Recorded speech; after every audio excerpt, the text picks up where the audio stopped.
नमस्कार, मैं Harnath Singh, Devanagari inter college Kurawali Mainpuri. हमारा जो चैप्टर 11वीं में चल रहा था गुरुत्वाकर्षण, इसमें हमने गुरुत्वाकर्षण के नियम के बारे में बताया। उसमें ये भी बताया गुरुत्वीय बल क्या होता है, और इसके साथ साथ हमने ये भी बताया कि गुरुत्वीय त्वरण का मान किन किन स्थितियों में बदलता है। तो इसमें हमने ऊंचाई के कारण गुरुत्वीय त्वरण के मान में परिवर्तन बताया था, गहराई के मान के कारण गुरुत्वीय त्वरण के मान में परिवर्तन बताया था। तो आज सबसे पहले हम इस पर संबंधित क्वेश्चंस लेते हैं, और क्वेश्चंस कराने के बाद फिर हम आपको और भी कारण बताएंगे जिसके कारण गुरुत्वीय त्वरण के मान में परिवर्तन होता है। तो देखिए, जब पहले हम सूत्र लिख लेते हैं। जब हम ऊपर जाते हैं तो गुरुत्वीय त्वरण के मान में जो परिवर्तन होता है वो इस सूत्र से दिया जाता है, G upon 1 plus H upon R का होल स्क्वायर। ये ऊपर जाने पर ये सूत्र उपयोग करते हैं, और नीचे जाने पर हम जब सूत्र उपयोग करते हैं वो G डैश होता है G1 minus H upon R। ये नीचे जाने पर इस सूत्र का उपयोग करते हैं। इन सूत्रों का प्रयोग करते हुए हम आज सबसे पहले आपको क्वेश्चन कराएंगे। सबसे पहला क्वेश्चन यह है कि पृथ्वी के किस ऊंचाई पर G का मान पृथ्वी के सतह के मान से 36% कम हो जाएगा। पृथ्वी की त्रिज्या 6400 किलोमीटर है। हमें यह बताना है कि ये पृथ्वी है, यहां पर गुरुत्वीय त्वरण G है,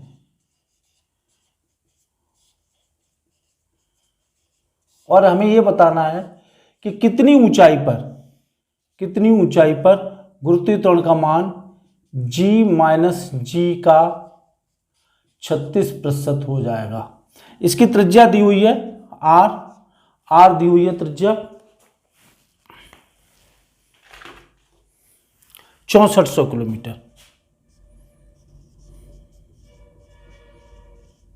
दी हुई है। तो ये हमें सूत्र पता है, इस सूत्र का हम उपयोग करेंगे।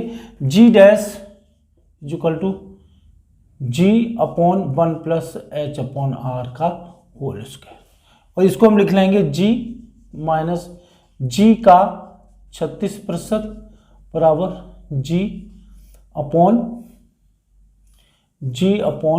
1 प्लस H अपॉन R। ये हमने सूत्र लिख दिया। अब देखिए, यहां पे सीधा सा गणित लगेगा। G माइनस G इंटू 36/100 बराबर G 1 plus H upon R का होल स्क्वायर। तो G पूरे में से कॉमन निकल गया। यहाँ पे लघुत्तम ले लेंगे तो लघुत्तम हो जाएगा 100, और ये 100 माइनस 36 बराबर 1 upon 1 plus H upon R का होल स्क्वायर। तो ये हो गया 64/100। उलट देंगे तो ये हो जाएगा 100/64, और ये हो जाएगा 1 प्लस H अपॉन R का होल स्क्वायर। वर्गमूल ले लेते हैं तो ये होता है 10/8 बराबर 1 प्लस H अपॉन R, और 5/4 माइनस 1 बराबर H/R। यहाँ पे लघुत्तम लेते हैं तो ये होता है 4, 5 माइनस 4 बराबर H/4, और ये 1/4 बराबर H/4। तो H बराबर R/4, और R का मान हमें दिया है 6400/4 बराबर 1600 किलोमीटर ऊंचाई पर हमारा गुरुत्वीय त्वरण होगा वो G माइनस G का 36% कम हो जाएगा। तो ये हमारा उत्तर निकल आया। तो बड़ा सरल सा सवाल था जो इस पर सूत्र पर आधारित था। इसी तरह से एक और क्वेश्चन लेते हैं। पृथ्वी के तल से 2000 किलोमीटर की ऊंचाई जाने पर गुरुत्वीय त्वरण का मान ज्ञात कीजिए। हम पृथ्वी की सतह से जा रहे हैं 2000 किलोमीटर ऊपर, तो हमें गुरुत्वीय त्वरण का मान वहां पे ज्ञात करना है। तो सीधा सा हमें सूत्र में रख देना है। देखिए, ये पृथ्वी है, ये देखिए इसकी त्रिज्या ये R दी हुई है 6400 किलोमीटर, और इससे 2000 किलोमीटर 2000 किलोमीटर पर हमें गुरुत्वीय त्वरण का मान ज्ञात करना है। यहाँ पर गुरुत्वीय त्वरण g है और यहाँ पर g डैश को निकालना है। तो सीधा सा ये सूत्र रख देंगे ये वाला, तो g डैश बराबर g upon 1 plus h upon r का होल स्क्वायर बराबर g upon 1 plus h 2000 kilometre 10⁻³ बटे 6400 10⁻³ का होल स्क्वायर। तो इससे ये कैंसिल 1 2 1 2 इसको करेंगे तो g अपॉन 1 प्लस ये हो जाएगा 4 से काट दीजिए 5/16, ये 5/16 लघुत्तम ले लेंगे तो ये होगा g/16 और ये 16 प्लस 5 का होल स्क्वायर। तो g ये 21 हो जाएगा, 21 का स्क्वायर होगा 441, 441/256। तो उत्तर हो गया g dash is equal to 256/441 into g. ये मान हमारा निकल के आया। तो इस तरह से हमने ये बड़े आसान तरीके से उत्तर निकाल लिया। अब हम बताना चाह रहे हैं गहराई पे, इस सूत्र पर आधारित। इस सूत्र पर आधारित के लिए प्रश्न है कि पृथ्वी तल से कितना नीचे जाने पर गुरुत्वीय त्वरण का मान सतह के मान का 1/8 रह जाएगा। सीधा सा सवाल है, कोई दिक्कत नहीं है इसमें, अगर आपने थोड़ा सा ध्यान से पढ़ा है। ये दिया हुआ यहाँ पर थोड़ी पृथ्वी बड़ी बना ली और यहाँ पर गुरुत्वीय त्वरण g दिया हुआ है और यहाँ पे अंदर जाने पर h मीटर गहराई जाने पर यहाँ पर जो गुरुत्वीय त्वरण रह जाता है वो g/8 रह जाता है, ये रह जाता है। तो हमें h का मान निकालना है। r दिया हुआ है, r 6400 किलोमीटर दिया हुआ है। यहाँ पे g/8 रह जाता है, यहाँ पे दिया हुआ है। तो ये सूत्र लगा देंगे तो g डैश बराबर g 1 minus h upon r का होल स्क्वायर, ये g/8 g 1 माइनस, यहाँ स्क्वायर नहीं होगा, 1 माइनस h अपॉन r। तो देखिए इससे ये कैंसिल हो गया, 1/8 1 माइनस h अपॉन r, इसको इधर ले आइए, h अपॉन r बराबर 1 माइनस 1/8, तो ये हो गया 7/8 और h बराबर r इंटू 7/8, इसका मान रख दीजिए 6400 इंटू 7/8। तो 8 से ये कट गया, 8 बार 8 7 5600 किलोमीटर की गहराई पर हमारा गुरुत्वीय त्वरण का मान कितना रह जाएगा, g/8 रह जाएगा। तो बड़ा सरल सा सवाल था, कोई दिक्कत नहीं। इसी तरह से एक और है, पृथ्वी की सतह से 64 किलोमीटर की नीचे जाने पर किसी पिंड के भार में कितने प्रतिशत की कमी हो जाएगी।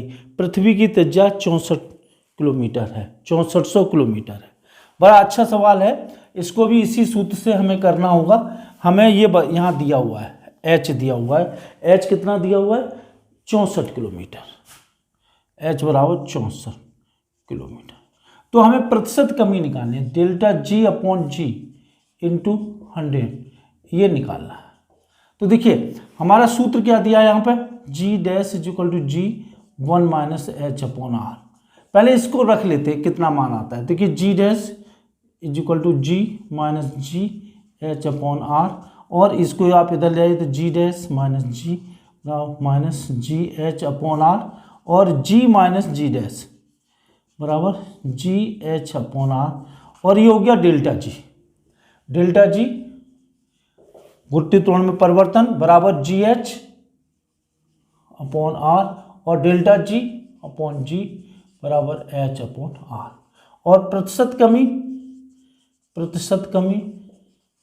कमी बराबर डेल्टा जी अपॉन जी इंटू 100 प्रतिशत। तो ये कितने के बराबर हो जाएगी, एच अपॉन आर इंटू 100। तो ये देखिए 6400 बटे 64 इंटू 100 बटे 6400, ये इंटू 100 है।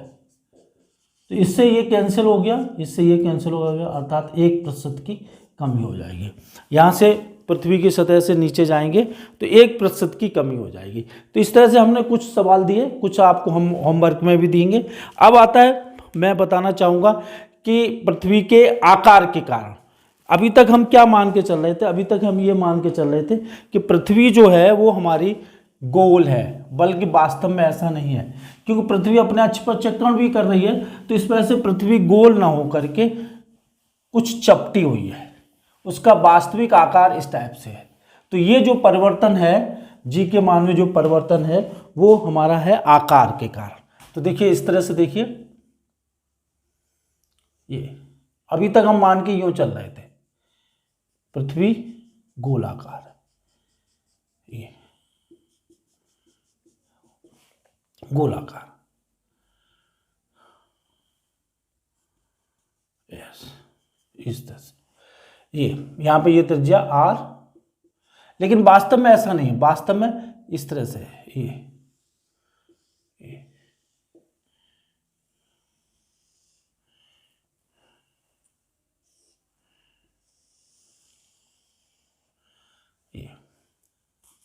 ये वास्तविक आव, इसको अंडाकार कहेंगे या एलिप्टिकल कहेंगे। तो ये ध्रुव हो गए, ध्रुव पे जो आर है वो आर में से कुछ कम है, मतलब यहाँ पे जो त्रिज्या है वो 6400 से कुछ कम है। यहाँ पे विषुवत रेखा पर जो आर है वो हमारा आर से थोड़ा सा आगे है, ज़्यादा है, आर प्लस है।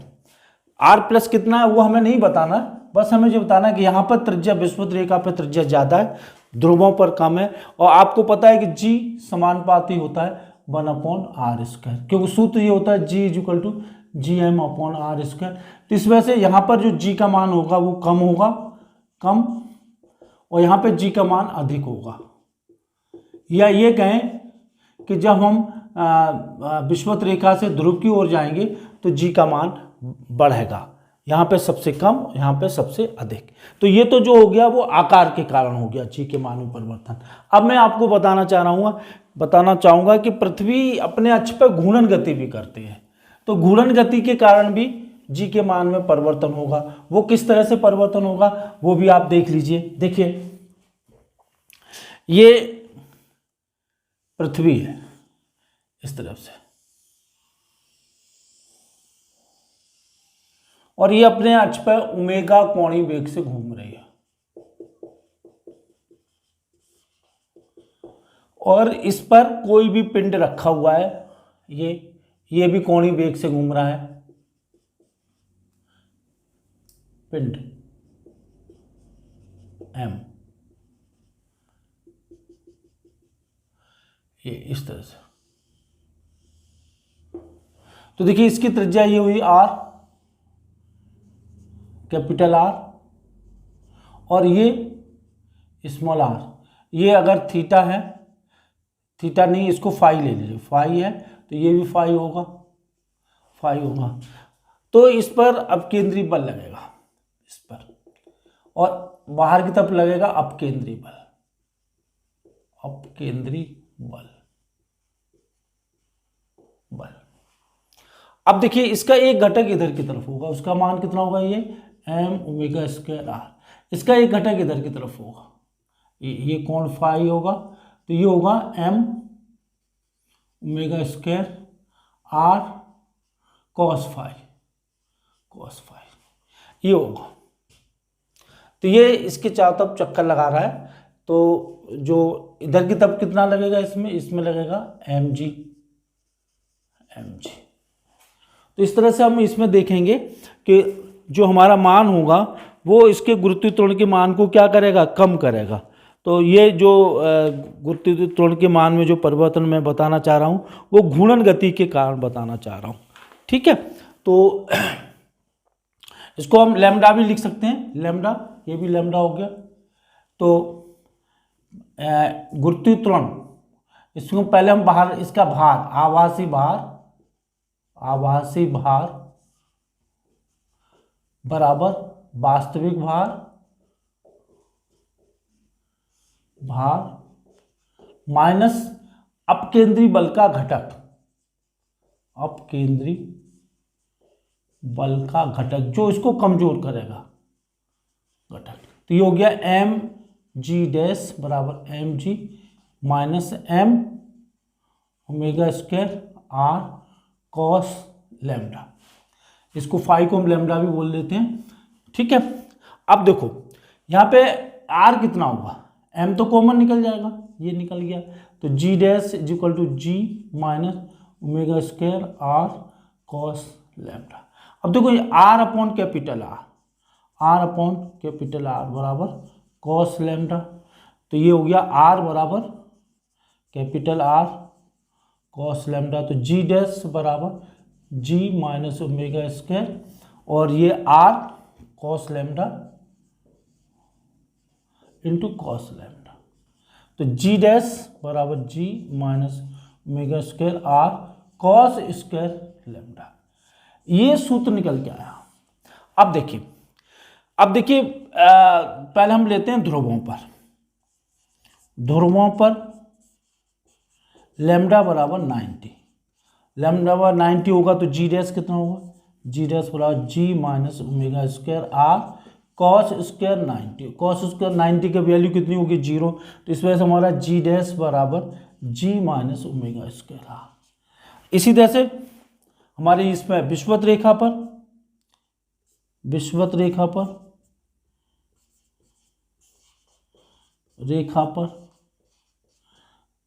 लैम्डा बराबर 0, तो ये जी डैश बराबर g minus omega square r cos square 0, तो ये हो जाएगा g dash is equal to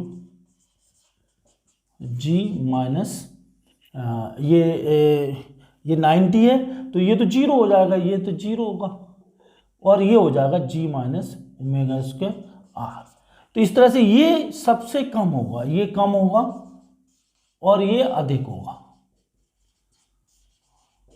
ये कम होगा और ये अधिक होगा, तो इससे ये निष्कर्ष हो गया कि ये भूमध्य रेखा विषुवत रेखा नहीं होगी बल्कि भूमध्य रेखा होगी, भूमध्य रेखा। तो ये देखेंगे आप भूमध्य रेखा से आप जब ऊपर की तरफ बढ़ेंगे तो हमारा गुरुत्वीय त्वरण का मान बढ़ेगा न कि घटेगा, मतलब यहाँ पे सबसे कम और यहाँ पे सबसे अधिक। तो इस तरह से हमने ये पढ़ा कि पृथ्वी के जो मान है ऊंचाई के कारण, गहराई के कारण और आकार के कारण और उसके घूर्णन गति के कारण परिवर्तित होते हैं। अब इसी में थोड़ा सा हम ये भी जानना चाहेंगे कि गुरुत्वीय क्षेत्र एवं गुरुत्वीय क्षेत्र की तीव्रता, इसका मतलब क्या होता है। क्योंकि कोई भी बड़ा ग्रह होता है उसके चारों तरफ एक क्षेत्र होता है जिसमें रखा हुआ कोई पिंड अपने ऊपर गुरुत्वीय बल महसूस करता है, उसको हम कहते हैं गुरुत्वीय क्षेत्र। जैसे ये हमारी पृथ्वी है, पृथ्वी के चारों तरफ ये एक क्षेत्र है, ये पृथ्वी है, इसके चारों तरफ क्षेत्र होगा, ये पृथ्वी, इसके चारों तरफ एक क्षेत्र होगा जिसमें हम कोई भी पिंड रखेंगे, कोई भी पिंड रखते हैं तो उसमें बल लगेगा नीचे की तरफ। तो ये इस क्षेत्र को हम बोलेंगे, क्षेत्र को गुरुत्वीय क्षेत्र बोलेंगे। अब गुरुत्वीय क्षेत्र कैसा है, शक्तिशाली है, कमजोर है, उसको हम नापते हैं गुरुत्वीय क्षेत्र की तीव्रता। और गुरुत्वीय क्षेत्र की तीव्रता क्या होती है, इकाई द्रव्यमान कोई हम रखते हैं m बराबर 1 पे जितना भी बल लगता है वो इस बिंदु पर गुरुत्वीय क्षेत्र की तीव्रता कहलाता है। तो गुरुत्वीय क्षेत्र की तीव्रता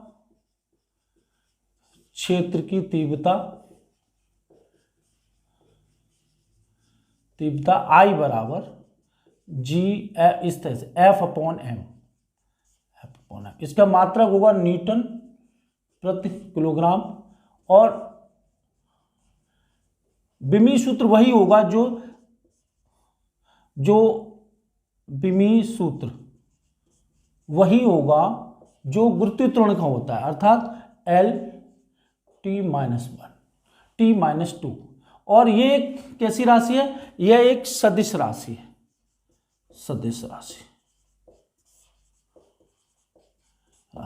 इसकी दिशा जो हमेशा होती है, दिशा हमेशा ग्रह के केंद्र की ओर होती है, ग्रह के केंद्र की ओर होती है।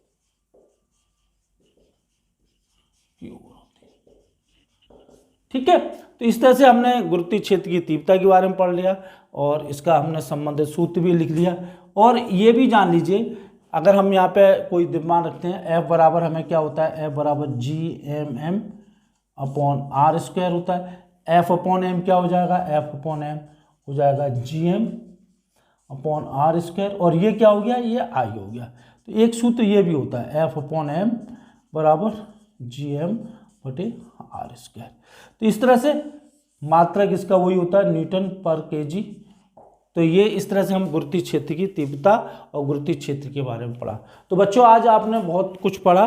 कल मैं बहुत इंपॉर्टेंट डेरिवेशन अगली वीडियो में बताऊंगा, गुरुत्वीय विभव और गुरुत्वीय विभव से गुरुत्वीय स्थिति ऊर्जा, गुरुत्वीय विभव और उसके बाद उपग्रह के बारे में बताऊंगा।